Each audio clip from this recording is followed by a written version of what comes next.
Iya teman-teman, jadi kali ini kita mau ngebahas kohe kambing ya teman-teman. Jadi kohe kambing itu apakah baik digunakan untuk pemupukan ataukah memang berbahaya untuk tanaman? Jadi ini penjelasan yang simpel dan paling sederhana ya teman-teman. Jadi kohe kambing itu mengandung banyak unsur hara nitrogen atau yang biasa kita sebut adalah unsur N ya teman-teman. Jadi sebenarnya kohe kambing itu sangat-sangat baik untuk pertumbuhan tanaman di masa-masa vegetatif. Artinya di masa-masa saat ini mereka sedang bertumbuh ataupun saat masa pertumbuhan. Nah, jadi yang terpenting adalah bagaimana cara pengaplikasian, bagaimana cara pemberiannya kepada tanaman tersebut.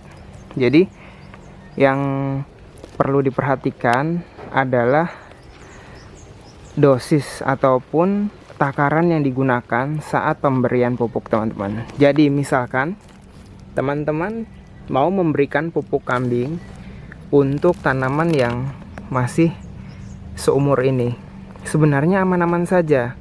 Yang terpenting adalah bagaimana teman-teman harus perhatikan saat pemberian pupuk kambing ini, itu usahakan tidak mengenai pangkal ini ya teman-teman, agak sedikit jauh. Dan untuk dosisnya tuh diperhatikan, misalkan jika tanamannya kecil ya hanya sejumput ini saja teman-teman gitu, jadi nggak perlu terlalu banyak. Dan teman-teman juga harus perhatikan pupuk kambing yang teman-teman gunakan. Jadi yang banyak di pasaran itu adalah pupuk kambing domba, etawa ataupun yang sejenisnya ya teman-teman. Jadi yang paling terbaik adalah sebenarnya dari kotoran domba manapun sama saja, tetapi yang paling baik itu adalah kotoran domba Garut atau domba etawa ya teman-teman, karena dia lebih kecil-kecil dan mudah sekali jadi seperti ini, jadi mudah hancur gitu teman-teman. Nah, yang teman-teman harus perhatikan lagi adalah kotoran kambing itu dia harus yang pertama kering, kemudian matang sempurna. Artinya dari peternakan itu harus ditampung dulu, kemudian setelahnya diberikan dolomit agar hancur ataupun agar pH-nya itu netral. Jadi sehingga digunakan ke tanaman itu tuh tidak menyebabkan panas maupun juga tidak menyebabkan jamur gitu, sehingga aman untuk pertumbuhan tanaman. Jadi dapat diambil kesimpulan sebenarnya tidak ada masalah untuk pemberian kohe kambing untuk tanaman ya teman-teman. Dan hal ini pun juga berlaku untuk kohe-kohe yang lain. Misal adalah kohe sapi, kohe ayam gitu ya teman-teman. Ada lagi sebenarnya juga kohe kelinci, ataupun sekarang banyak yang mengembangkan kohe kuda. Nah, hal itu sebenarnya nggak berpengaruh banyak terhadap tanaman, artinya tetap positif semuanya untuk tanaman, tidak ada yang negatif. Namun yang paling terpenting adalah memang cara pakai atau cara pengaplikasiannya seperti apa teman-teman. Jadi yang perlu diperhatikan sekali lagi adalah cara pengaplikasian gitu ya teman-teman. Sama halnya dengan pupuk-pupuk kimia. Pupuk kimia itu juga sebenarnya seperti NPK ataupun pupuk-pupuk yang lain yang sejenisnya. Itu yang terpenting adalah dosis pemakaian. Artinya teman-teman harus bisa untuk memperkirakan bagaimana interval waktu pemakaian, Kemudian juga teman-teman harus bisa memperkirakan berapa sih takaran yang tepat untuk tanaman teman-teman. Dan hal itu bagaimana kita bisa tahu? Ya, sebenarnya memang tidak bisa instan, artinya perlu dilakukan secara bertahap.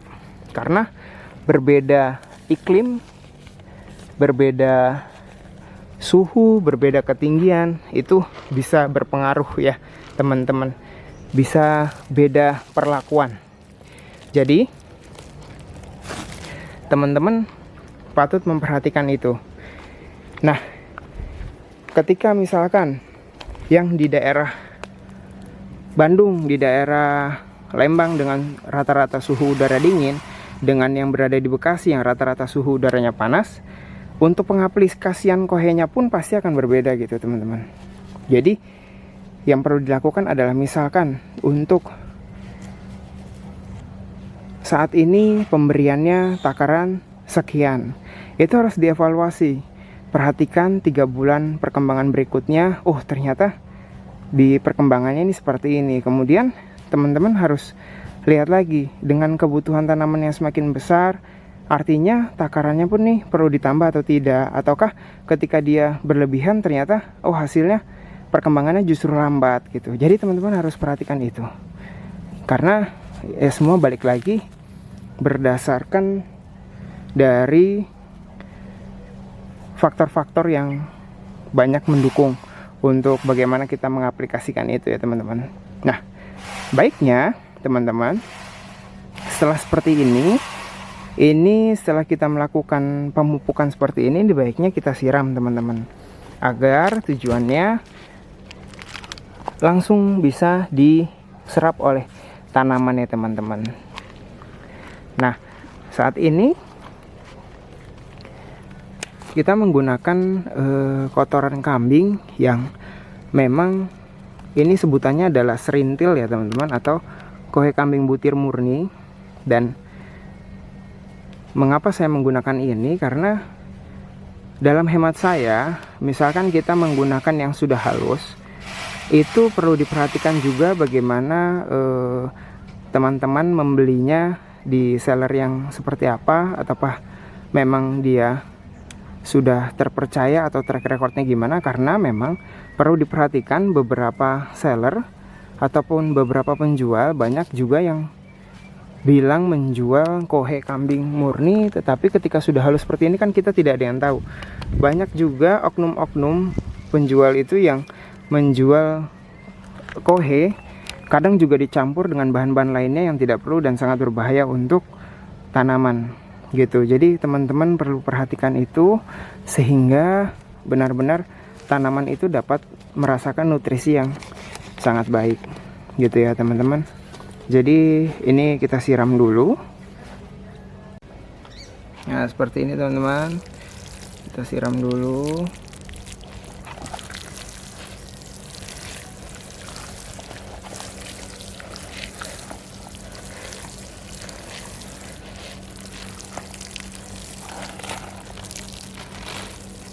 Nah, untuk teman-teman juga perlu perhatikan debit air yang memang diperlukan oleh tanaman itu ya teman-teman.